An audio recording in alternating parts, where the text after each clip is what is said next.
El Grimorio, con el maestro Eric Soham.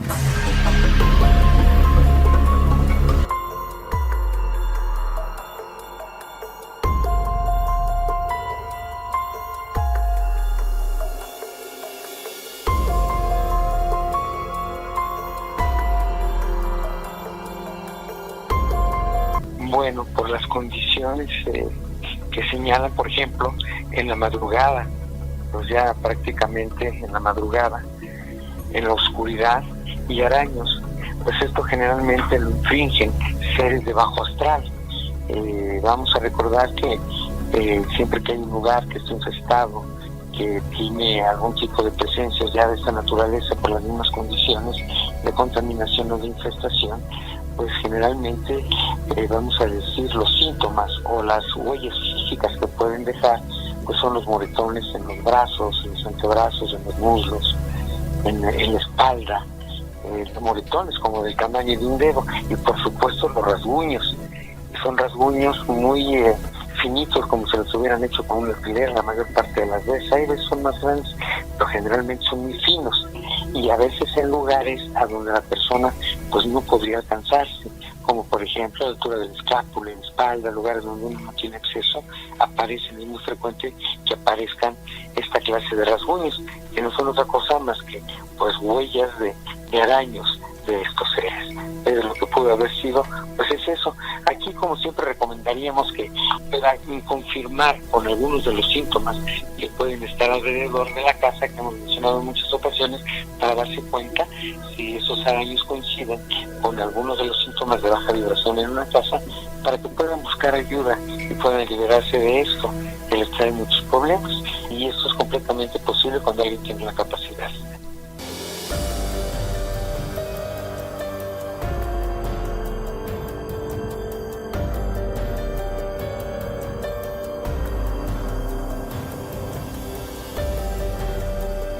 Fíjate que esta es una pregunta interesante.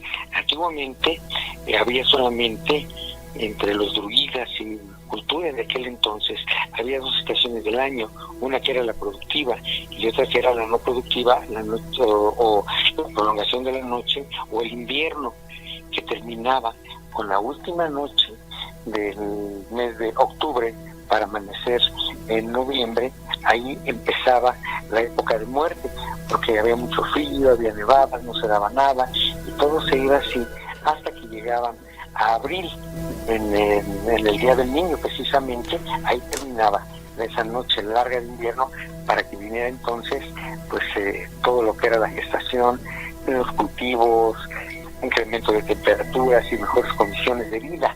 Entonces esto se las ha asociado siempre, por eso en esos meses, que era pues paradójicamente lo que era el Sabbat, que era una fiesta de adoración sagrada, pues se convirtió en una noche de aquelarres y de prácticas oscuras, que precisamente coincide en algunos años que la última noche del mes de octubre termine en sábado. Eso es aún más fuerte, porque es el Sabbat, que fue tomado por muchas culturas y muchos cultos de oscuridad como la noche más oscura. Esa es la razón.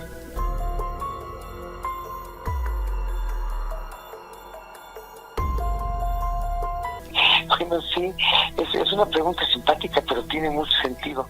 Bueno, no, ellos no tienen que pedir permiso. Yo he comentado en algunas ocasiones en el programa que tantos años lidiando con estos seres, tengo mucho contacto con ellos, estoy lidiando con estos seres, jamás he visto a uno que se brinque la ley. Todos observan la ley, pero también es cierto que se les puede nombrar como los tentadores. ¿Y qué quiere decir eso? Que ellos provocan o ponen al hombre en tentación para que el mismo ser humano se brinque la ley y entonces tengan los elementos para poderlo agarrar, pero ellos no se la brincan. Entonces, pedir permiso, por supuesto que no, pero es una forma de hacerlo, involucrando algunas de sus argucias para que la gente caiga y entonces cometan la infracción hacia las leyes de la creación, y entonces ya tienen pues ahí un pretexto para poder agarrar a las personas, y eso les daría pues prácticamente el derecho, aunque no necesariamente tengan que pedir permiso. Eso se hace de acuerdo a la ordenanza y al funcionamiento de la servicio.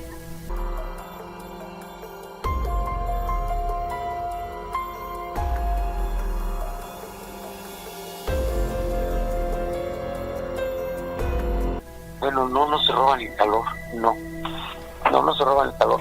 Lo que pasa es que estos son seres, el plano astral es un plano muy frío. Si hay personas que han tenido alguna vez la experiencia de poder involucrarse o en un momento traslaparse con el plano astral, se van a dar cuenta que se enfrían instantáneamente. Sí. Cuando se hacen determinados trabajos de magia y se meten las manos, por ejemplo, durante un exorcismo o en una liberación o en algún trabajo, algún ritual de características muy especiales, entonces entra uno en planos astrales. Son las condiciones de estos planos. He tenido varias experiencias, pero les voy a platicar una que es corta y muy ilustrativa.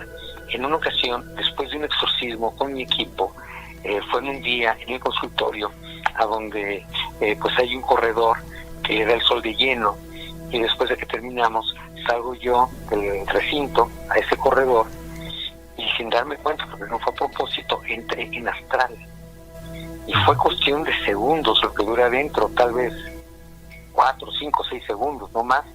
Y en ese momento, teniendo el sol, que estaba haciendo mucho calor, alrededor de 30 grados, 29 grados, en segundos estaba yo tiritando de frío y mi piel estaba helada. Entonces, no es que hayan robado el calor, no, sino que se mete uno en planos muy fríos, son muy fríos. Entonces los seres no se lo roban. Es una condición de ellos, y no todos tienen esa característica. Hay algunos que son muy calientes y otros que son muy fríos, y otros que ni calientes ni fríos, pero todos tienen una característica, precisamente con lo que escuchaba ahorita, que todos son o pertenecen a una condición caótica.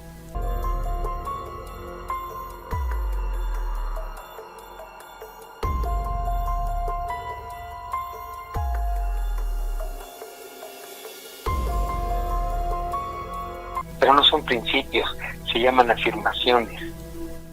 Entonces Andor la Bella, el Papa Negro en San Francisco, buscó las condiciones, un tipo sumamente inteligente, buscó las condiciones que tiene un ser humano para poderse mover, para poder transitar por este plano físico en la materia.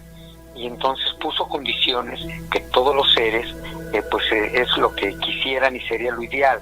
Si yo tengo algo y me costó trabajo hacerlo, para lograrlo, y alguien viene y me lo quita, tengo todo el derecho del mundo de poder hacer que ese alguien me lo regrese, y si no me lo regresa por las buenas, me lo va a regresar como sea, pero me lo regresa. Entonces tiene cierta lógica, pero no un principio básico de equilibrio. Entonces Andor la Bella, el Papa Negro, se basaba precisamente en esas características. Si una persona que no esté letrada en el conocimiento leyera la Biblia satánica de Anton Sándor Lavey, caería en muchas confusiones, porque hay ocasiones en que lo que dice dentro de las afirmaciones, que así es como se llaman sus supuestos mandamientos, esas afirmaciones te dan el derecho que todos quisiéramos tener cuando estamos viendo todo desde el punto de conciencia de la individualidad, que era lo que teníamos en la era pasada, primero yo, luego yo, siempre yo, al último yo, de que yo en mi casa, que yo en la de él, que yo en la de él. Ese es un principio de individualidad que nos enseña mucho, pero llega un momento en que ya no funciona porque es muy arcaico, y ahora precisamente que hemos entrado en la sexta era, estamos cambiando. Esta es una de las razones de la pandemia, que entendamos que solamente trabajando en equipo, unidos, podemos salir y sortear para poder seguir adelante dentro de la evolución de esta raza raíz que es la raza humana. Entonces, pues al final del cuento, nosotros lo que tenemos dentro de nuestro salón de clases, pues son todas estas experiencias para poder trascender y poder llegar y lograr lo que queremos.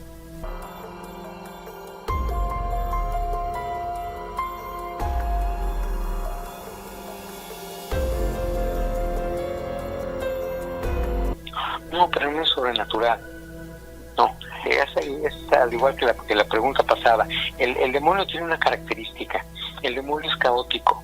Existen dos fuerzas primigenias, que es la luz y la oscuridad, el bien y el mal.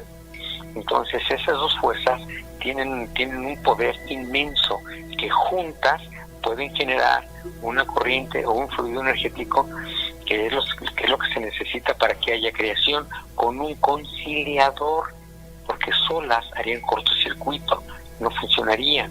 Entonces ese es el papel de Noé, por ejemplo, dentro de la barca. Es una analogía, es una metáfora.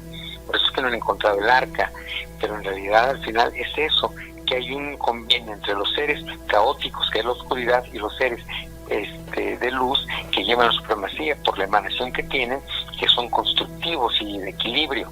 Y el caos obviamente es desequilibrio, pero ojo, no es maldad. Aquí contesto parte de la pregunta anterior.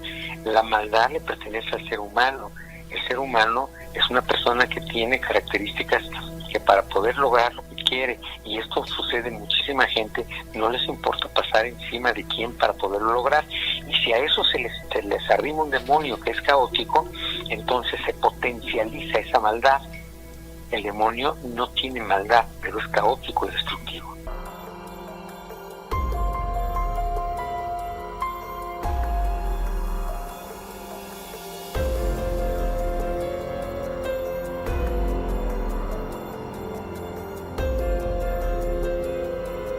Bueno, pues hay algunas razas de búhos que no son negros.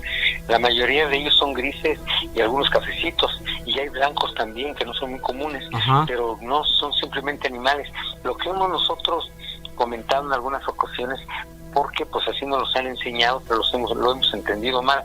Hay una leyenda que dice que cuando el tecolote canta, el indio muere. Entonces eso es cierto. Si tú preguntas a la gente en provincia, dicen sí, cuando don Genaro estaba muy malo, venía un tecolote ahí en ese árbol que estaba enfrente de su casa y se ponía a cantar, y don Genaro se murió. Entonces la gente piensa, son emisarios de muerte. No, es a la inversa. Pero tampoco son dadores de vida. Pero cuando una persona está mal y está ya feneciendo, o su energía se está extinguiendo, se forma un campo de energía muy especial, que es una distorsión energética, y eso los búhos lo perciben, y entonces llegan a las inmediaciones de donde están percibiendo eso y cantan. Pero no, por su canto se va a morir la persona, sino que ellos están percibiendo que la persona está muriendo y entonces cantan. Esa es la verdad.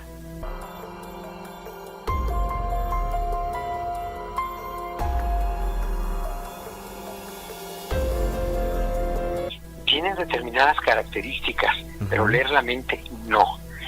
Lo que sucede es que en muchas ocasiones podríamos confundir, porque hay personas que tienen un demonio que lo traen pegado desde que eran niños y ya tienen 15 años o 20 o 30 o 40 con ese demonio, y el demonio los conoce perfectamente. No es que les esté leyendo la mente, lo que pasa es que los conoce. Pero además hay una cosa que es todavía más terrible, que muchos de los pensamientos, actitudes y reacciones que tiene la gente son emociones, pensamientos y actitudes implantados por ese ser. Nosotros pensamos que cuando tenemos un pensamiento, una emoción, una sensación, una reacción, una actitud, es de nosotros. Pues fíjate que no. La mayor parte de las veces son implantados por estos seres. ¿Qué es lo que ganan? Precisamente aquí es donde vuelve a regresar lo caótico. ¿Qué es lo que ganan con eso? Lo que ganan con eso es que la persona se desequilibre, y al desequilibrarte genera energía discordante, y esa energía es la que come. Esa es la razón.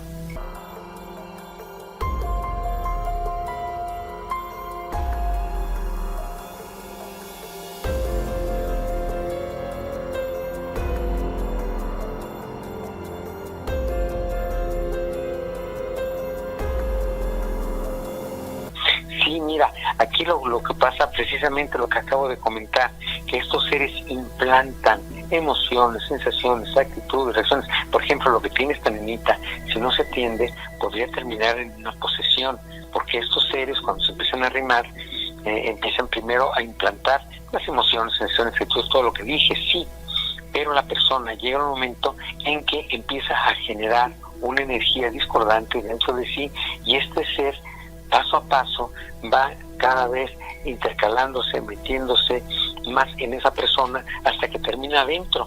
Esas son las posesiones. Por ejemplo, en Estados Unidos, cuando hay crímenes muy arteros o muy sanguinarios, lo primero que hacen cuando agarran a los asesinos no es llevarlos a una prisión común y corriente. Primero los llevan a que sean evaluados en nosocomios psiquiátricos para determinar qué fue lo que sucedió. Y generalmente estos cuates que hicieron todo eso con suma crueldad van a parar a los comios psiquiátricos. No quiere decir que no sea como una cárcel, es peor que una cárcel, pero no van a una cárcel por condiciones de maldad propia, sino porque son seres desquiciados, desfasados o posesos. Esa es la verdad.